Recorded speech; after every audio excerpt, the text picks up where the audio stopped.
Welcome, everyone, to another episode of the Aristocrats Soccer Podcast. This week, I'm joined by an old Greenville teammate of mine, a legend goalkeeper, Armando Quezada. Welcome, Armando. Thank you, Jake. I'm excited to be here. It's great. It's great to have you on. I've actually, you've been someone from the beginning of this podcast. I was like, I got to get Armando on. We kind of bounced back and forth in Greenville, having so many good conversations, learning from each other, and can't wait for everybody to learn from you. Yes, I'm excited to be on. I haven't talked to you. We actually haven't talked in, a couple months, maybe a year. It's maybe been a year since we talked. So I'm sure it's going to be a great conversation. Yes, of course. So before we get started, really, you want to just give a little intro to your playing career? Yes, just I guess to keep it short. I'm from Southern California here. I was born in East LA, but I was raised in a city called Rancho Cucamonga.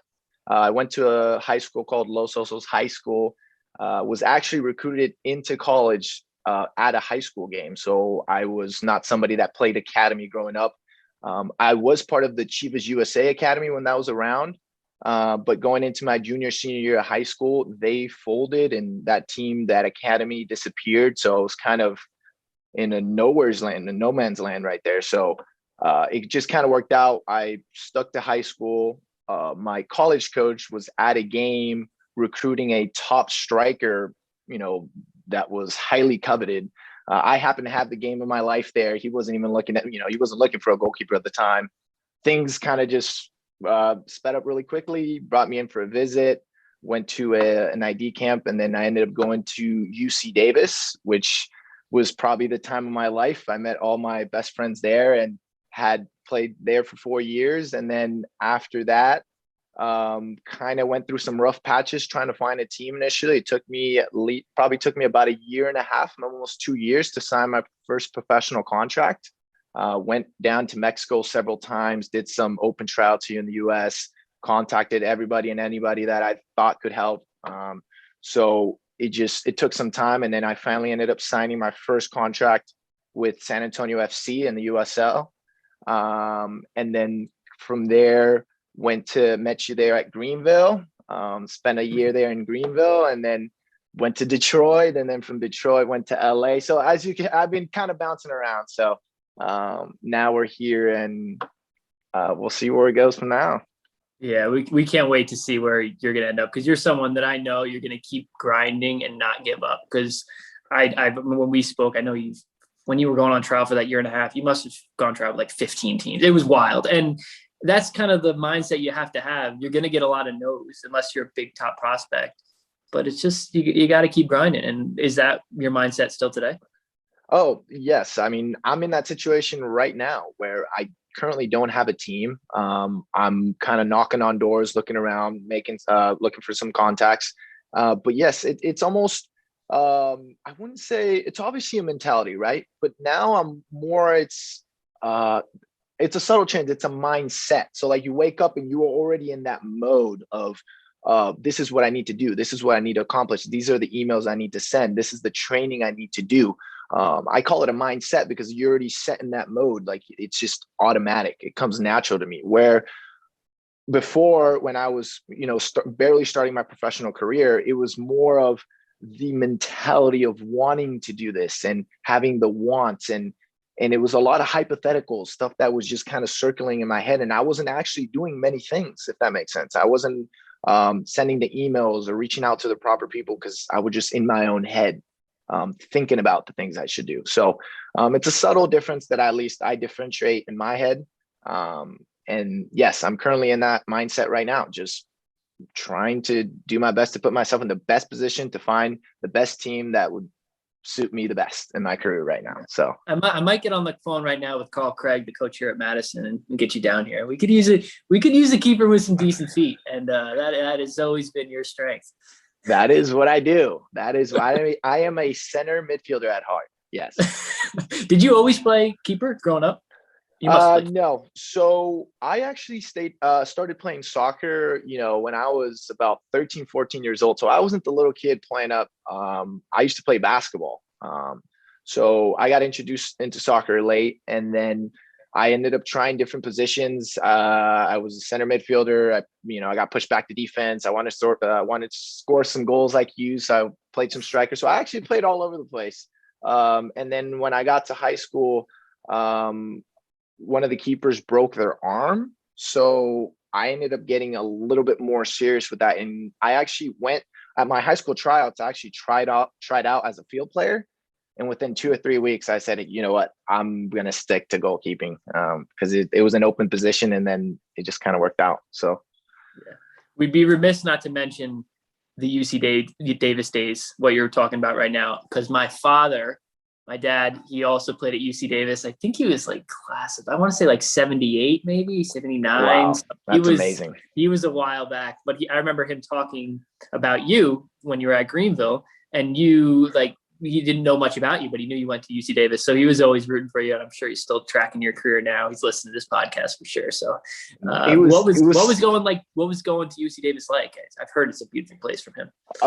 It was amazing to meet your dad, because I would see your dad after the games. And I know something came up one time about Davis, and I was out in South Carolina. So, for anybody to even mention the word Davis, I was like, whoa.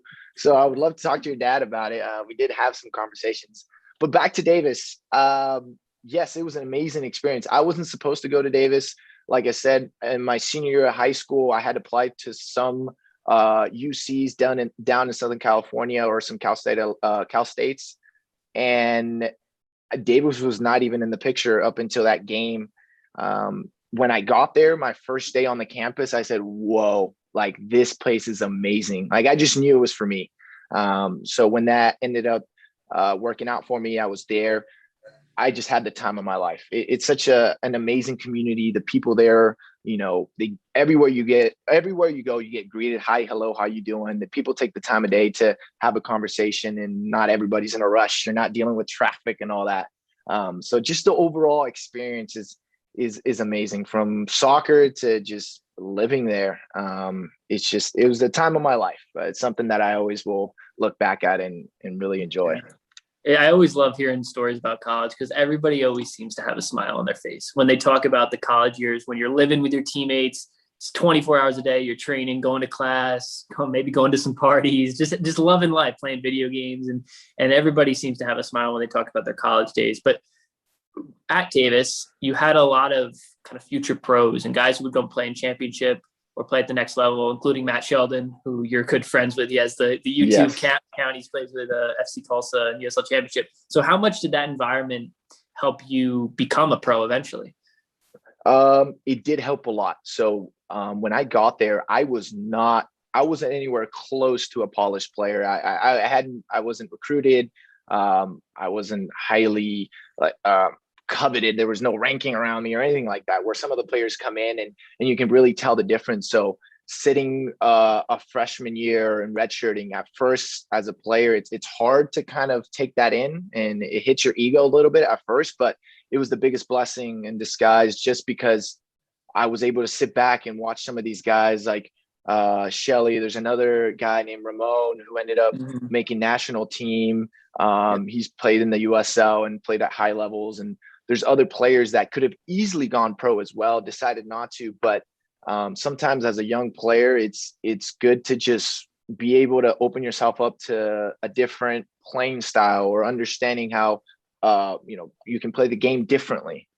So I was blessed to have those players in front of me. I kind of put my ego aside and really allowed myself to be taught, I guess, a different way of playing, which I had not been used to. I've been used to the kind of the Hispanic Sunday league soccer type of thing, and now you get into a college, more professional setting, the US soccer way of playing, which helped me a lot. And I was able to improve my game a lot just by watching. So, yeah, that's the biggest thing. When you get into environments that you have to challenge yourself as a player, your development just skyrockets. It's incredible.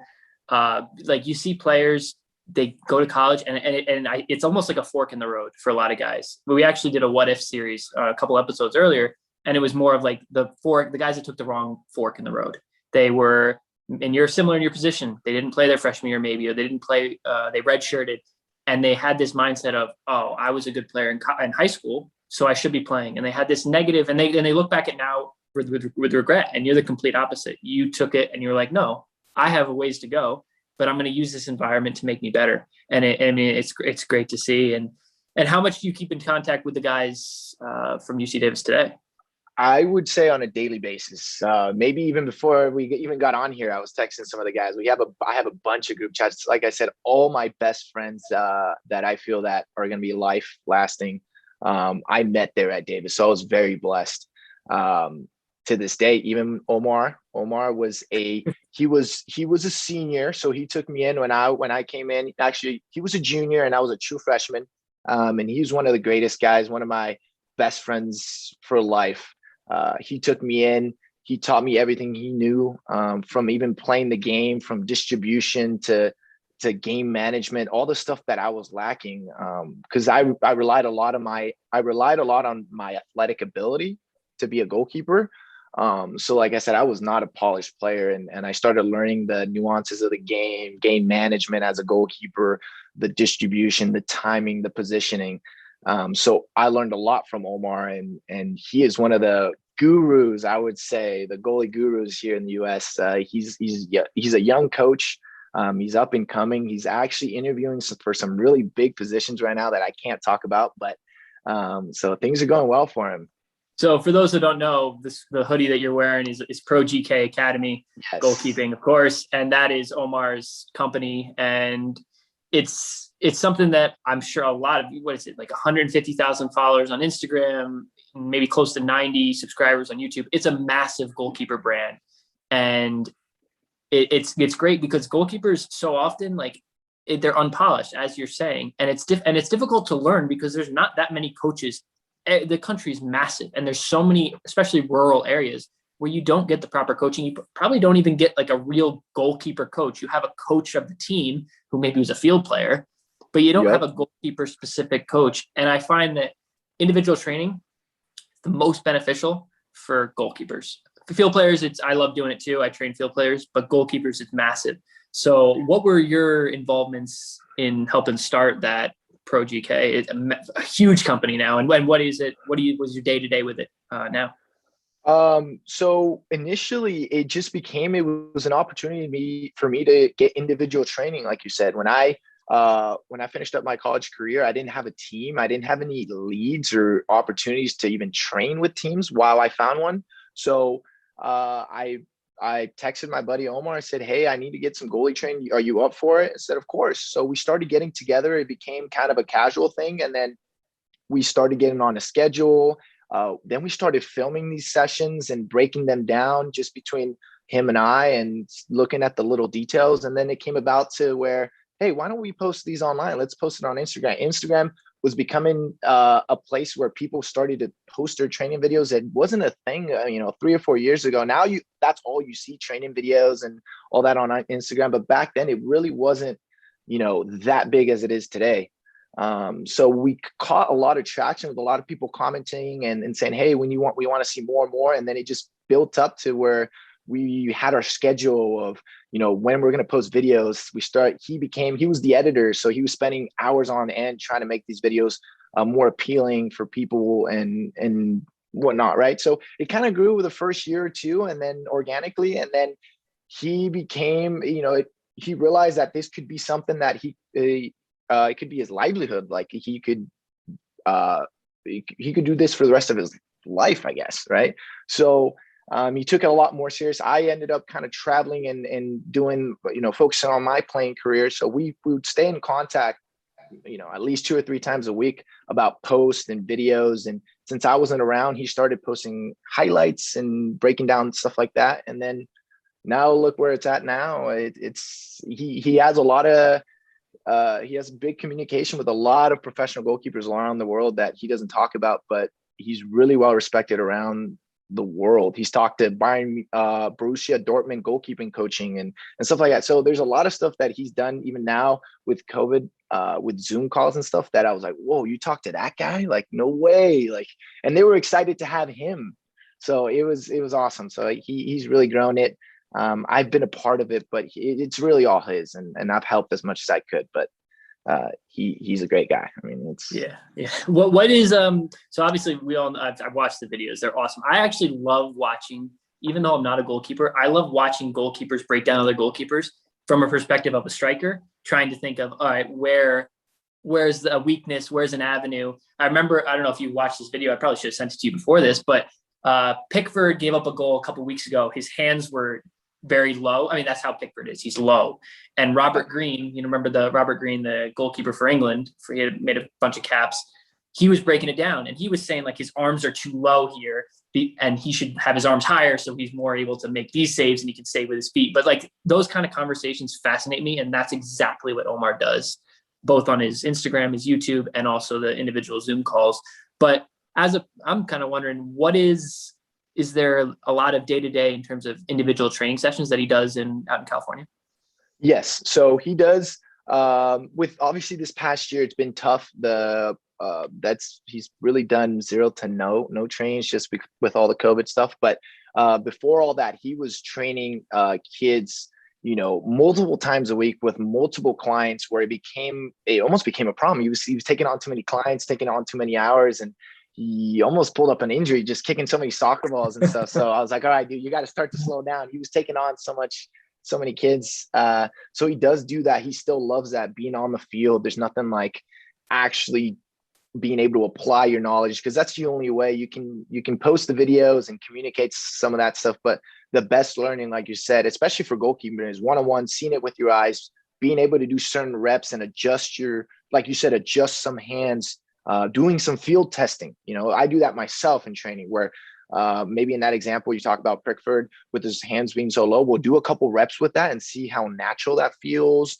So there's a lot of trial and error that you can do as a goalkeeper during training sessions, that you don't see as much in the professional world, because as a professional goalkeeper, it's more about staying sharp and you should have all these techniques down. But what Omar does, especially with the youth, and even I kind of enjoy, is just kind of sitting down there and just, talking about one technique, perfecting that, and seeing what feels best for you. So that's that's why I think he's so great at what he does. He can pick out different things in different moments of the game and make it game related, and then practice them on the training field. So it's just ever evolving, and then you can spend hours and hours. And that's something. We actually had Kevin Hartman on the podcast kind of early on, and that was something what you're talking about in terms of finding what works for you. He said he had a new goalkeeper coach at LA Galaxy, and he was trying to tell him, like, if he's making a save into the top right corner, I think he was trying to tell him to go like top hand kind of to get more explosion. Right. And he was saying he felt more comfortable using his right hand.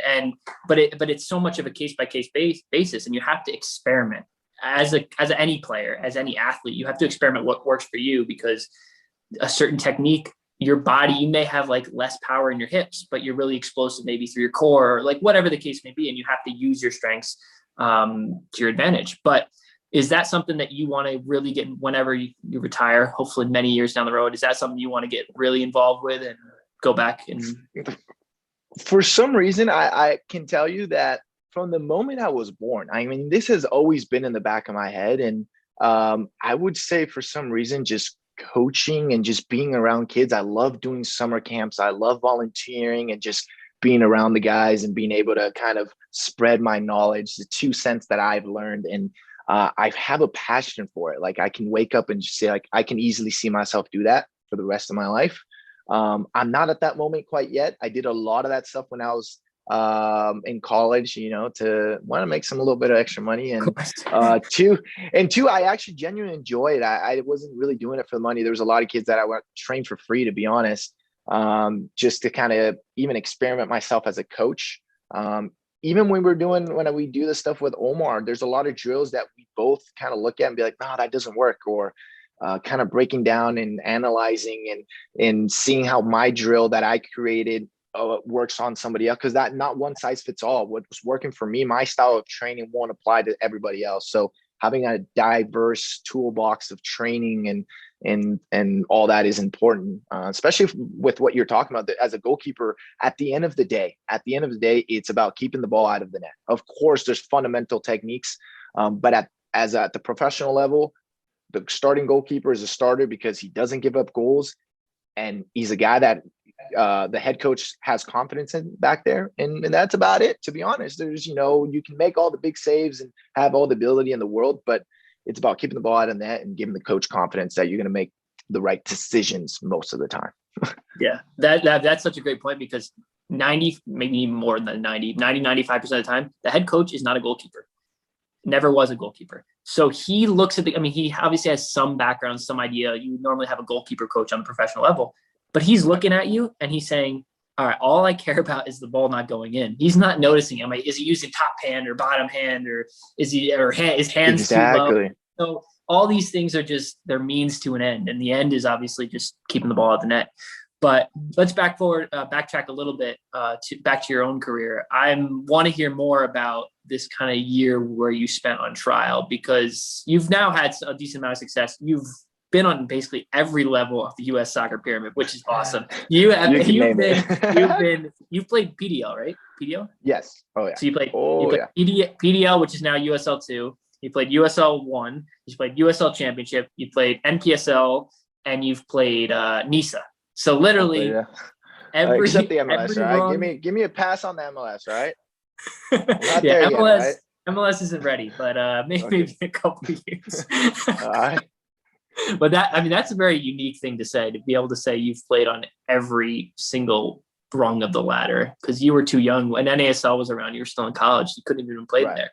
But what was that year like? And then kind of transitioning into your professional career, what are the levels? Like, is there a huge difference between the two? Between all of them? I'm sorry. So there's two-part quick, right? It was about my year, and then how's that? So, gosh, I can easily say that. I've talked about this with some of my best friends and stuff. That year and a half, that felt like 10 years, to be honest. Those every day, going to sleep, I felt like, okay, I was one day closer. Sometimes I felt like I wasn't even getting anywhere, right? So I would say that year and a half before I signed my first professional contract, it was the most important, the best, the worst year of my life. Just the way it depends on how you look at it. At the time, it was the worst year of my life. But now looking back at it, the best, just because that's, I think I talked about earlier, the mindset. That's when I started to develop this mentality of what's next? What can I do? What can I do to get better? What's going to get close? What can I do to get closer to my goal?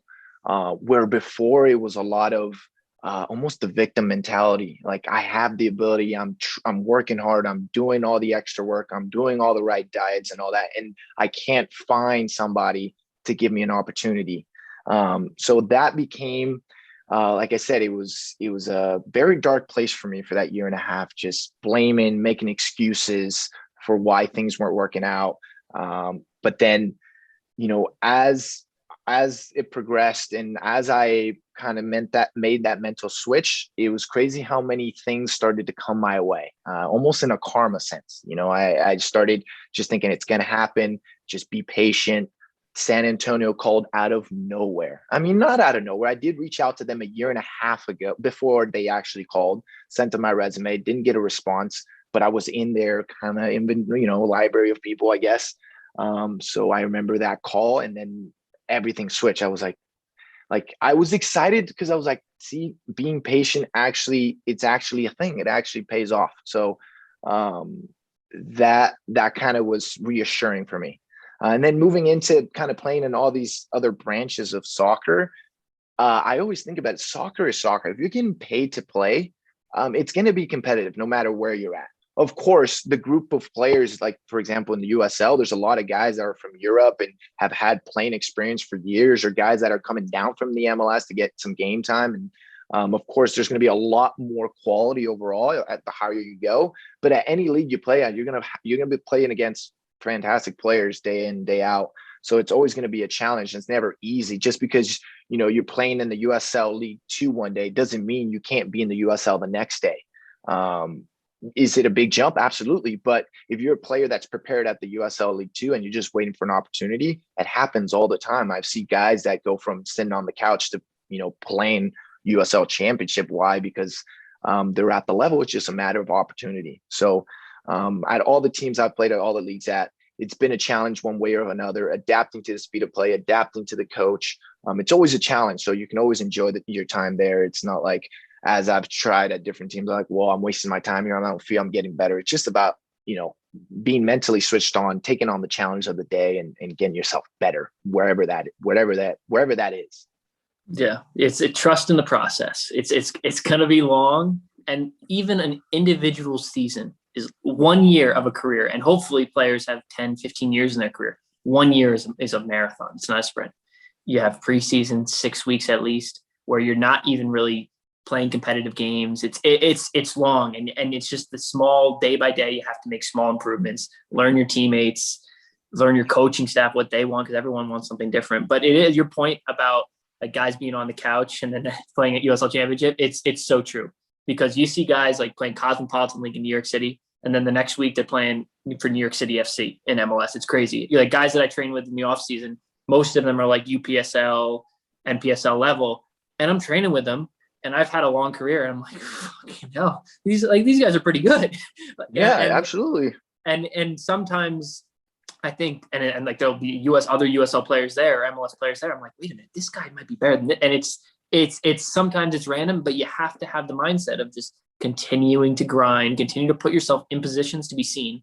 Because if you give up, then it's over. Forget about it. But if you continue to try, like you did, being on trial with 15,000 teams, whatever you were, and eventually something comes for you. But it's funny. I would like to add that I think I've gotten to a point, and this is personal. Like it's just the way I've kind of have my framework, because my mind is like the most important thing to me now, and I'm such at peace with a lot of things because I see them for what they are, and not for what now my mind wants to hypothetically make up, or what could have happened, or what should have been. I used to think, when I was in college, it's like, I wish I was a highly recruited player. I wish I played for academy. I wish my circumstances were better. Or I would say, I bet I would be there if I would have done this. I bet I would have done, if I would have done, you run so many circles, and you see so many players saying, well, this coach, never gave me an opportunity. So then I had to take a step down, and now I'm not playing. So you see there's so many avenues and so many ways you get your mind lost and run circles around that, where now I'm so focused on today. I'll be honest with you. I don't even trust the process, because sometimes the process won't even work out. What I trust is today. Like, I trust today that if I put everything I got into my day, my effort, my mentality, I give it all I got. I go leave it on the field. When I get to bed, I'm like, whoa, I literally could not do anything else. Then I'm a happy man, because there's nothing else you can do. You're at peace.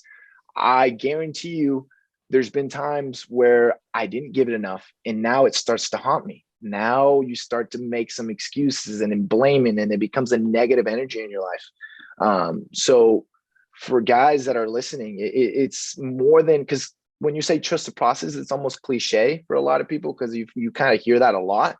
Sometimes don't trust it. Just do your thing.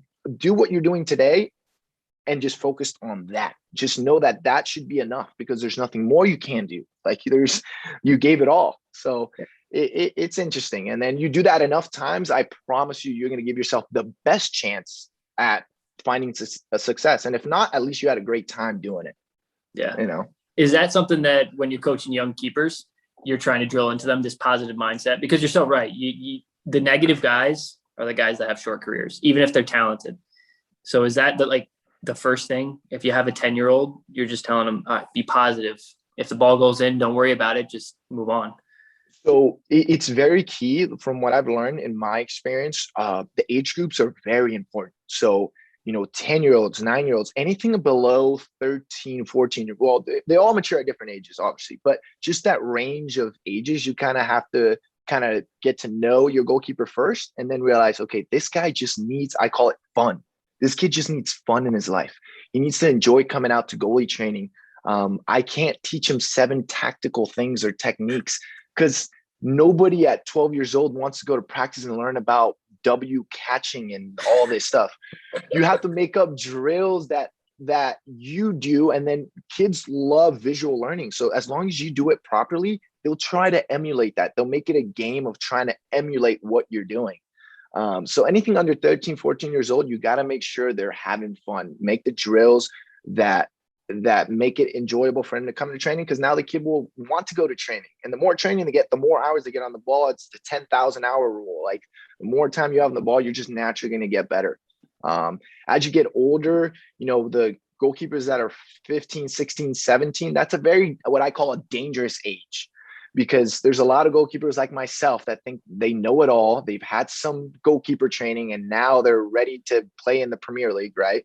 So, I was there. I didn't, some coaches talk to me like, yeah, whatever. But it's an important age where you have to drill in some technique, still make it enjoyable. But if the players at that age don't see you at least believe in your technical and your tactical aspects of goalkeeping, they're going to tune out, because that's what, at that age, that's what they're looking for. Most goalkeepers, that the coach actually knows. It's a classic. Does he even know what he's talking about? Are you a goalkeeper coach that are just making things as you go? You pull out your notepad and then come to training and just say, we're going to do this. Kids see that, like they'll see right through that. So that's another thing that I've keyed into, being prepared. As you're going into a goalkeeping session, you have to know your theme of the day, like your progression. You can't make things as you go, because these kids will see right through it, and you lose the trust, and then everybody's time is wasted. And, it's yeah. And this point, like fun days, or whatever your term, what would you say? Because my kids need fun. To your point, I find that of all the countries that I played in, that 13, 14, 15 age group in the US is the most burnout of any country, because of this. We think we need to teach kids everything at a young age, but really you just need to let them teach themselves. Because like what we're talking about earlier, with everybody's different and everybody has different strengths, weaknesses, and they have to apply it. You have to learn for yourself. And I mean, there's problems in every country, and I mean, that's just part of it. But I find in the US, that's one of the biggest problems. And it probably has to do with overcoaching, because in Brazil, I mean, there's not a lot that is facts, dude. It's like, it's the same thing why there's a different term here in the US and then there is in Europe. In Europe, they're managers. You, as a manager, you manage a team. You don't see some of these guys. It's a classic. Of course, what is Pep? What is Mourinho going to be teaching Messi? Like, what is that? You manage personalities. You manage players at 18, 19 years old. Where here in the US, I think there's a big confusion. I mean, honestly, thanks to maybe other sports, football and basketball, there's a lot of X's and O's and stuff that needs to be drilled and coached, that gets confused with the game of soccer, because it's a 90-minute game. You have to be able to make decisions on your own. Where in football, of course, we don't need to get into it, right? But, there's a 30-second window where, you have a branch of decisions and then the play's over. And then you can go back and talk about it. And there's a lot of coaching involved there. As a soccer player, you're in a match, the coach is 50 yards away.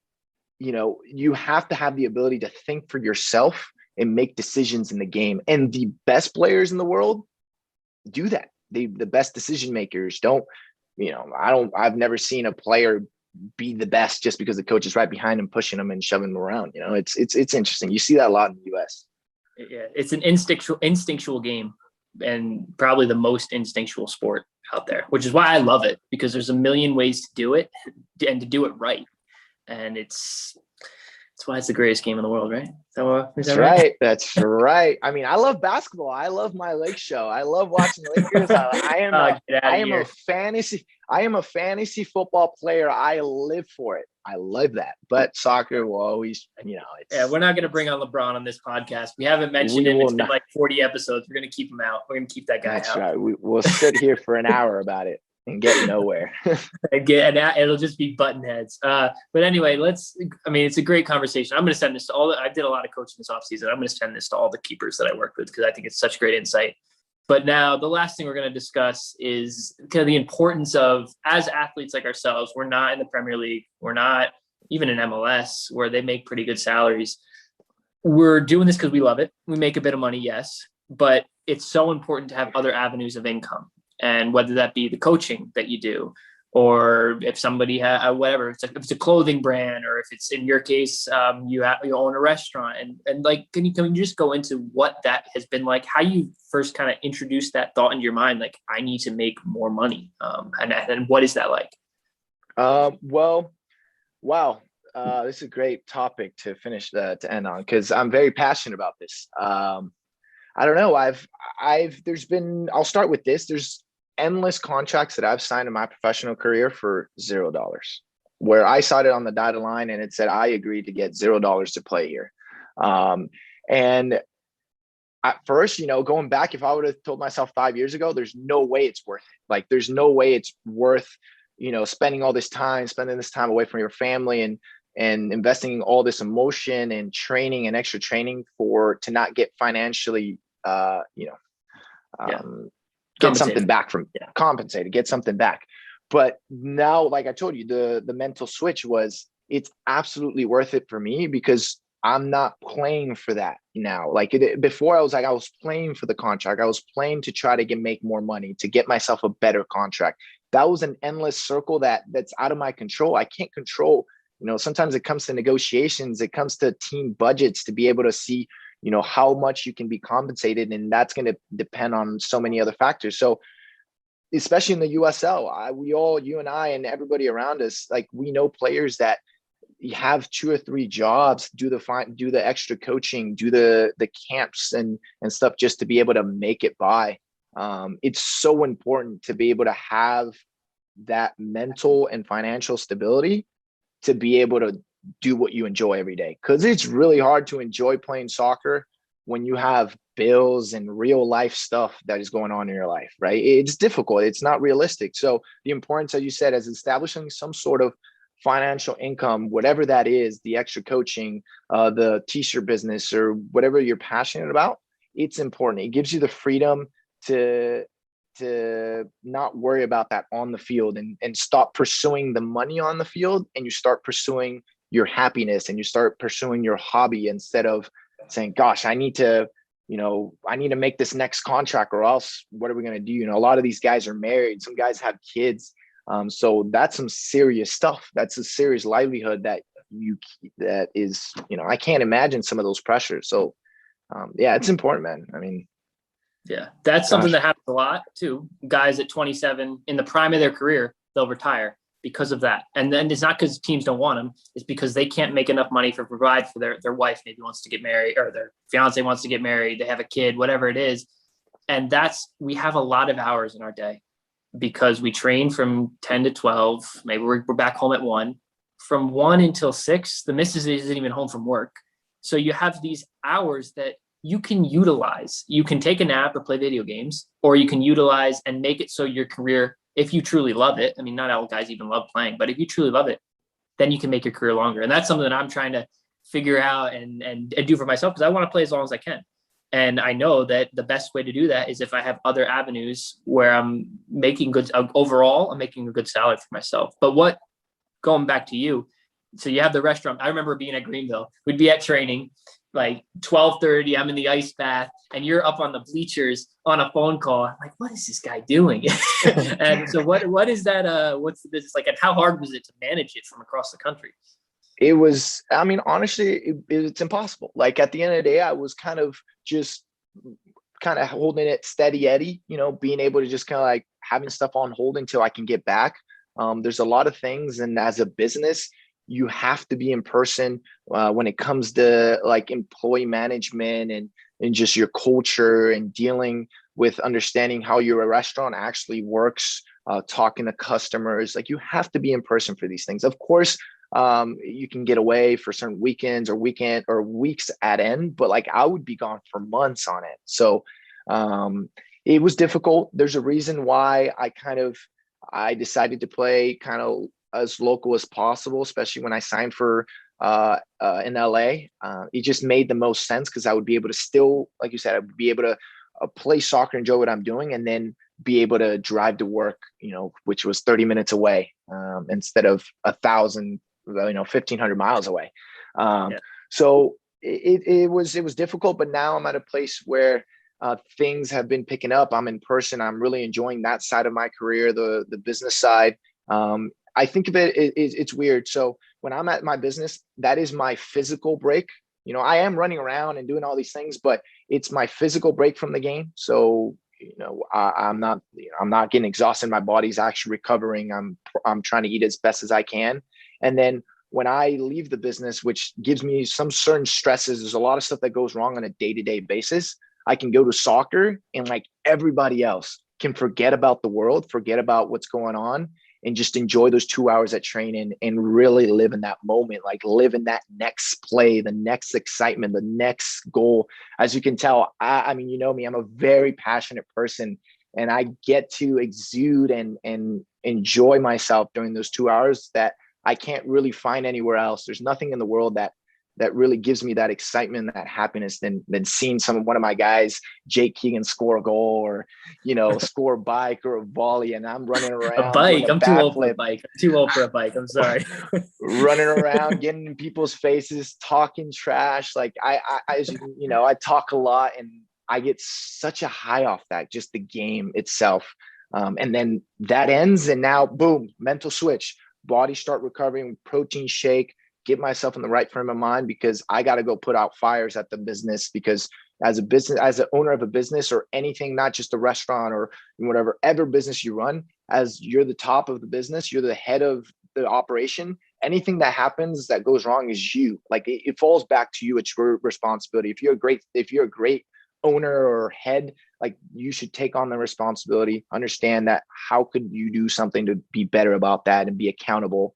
That accountability helps me back on the field, because now my mistakes that I make on the field, I'm more accountable. So it's so intertwined. I see, like, I always jump around mentally and physically between both things. And I mean, life is a weird thing. They all, you know, what you learn in one aspect of life, you can apply it to something else. And that's how the greatest people on the planet do.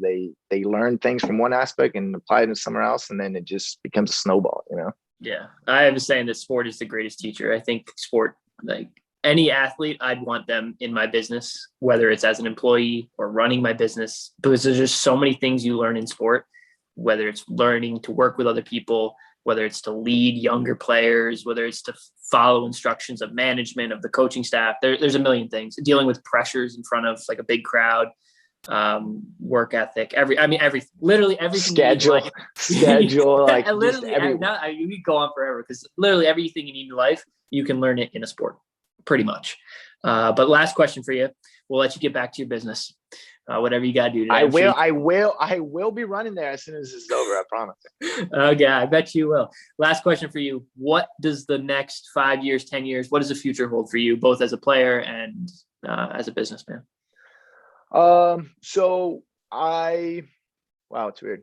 I don't really think that far ahead. You know, I always have, in my head, I'm like, I'm going to play till I'm 40, 45, 50. Like I could care less. Like I'm having fun. Like I've been very fortunate as a goalkeeper, you know, knock on wood, like you can play longer into your career. You're at less risk of injuries, and, you know, you can manage certain injuries and stuff better as a goalkeeper. You can extend your career. So I told myself, I'm going to play until my body breaks down, like until I can't any longer, or the day I wake up and I realize that I don't want to go to training anymore. You know, I have training tomorrow, and that's literally all I can think of right now. Like I can't wait to go to sleep and be like, I get to play, you know, 7v7s and whatnot. That's what's on my mind.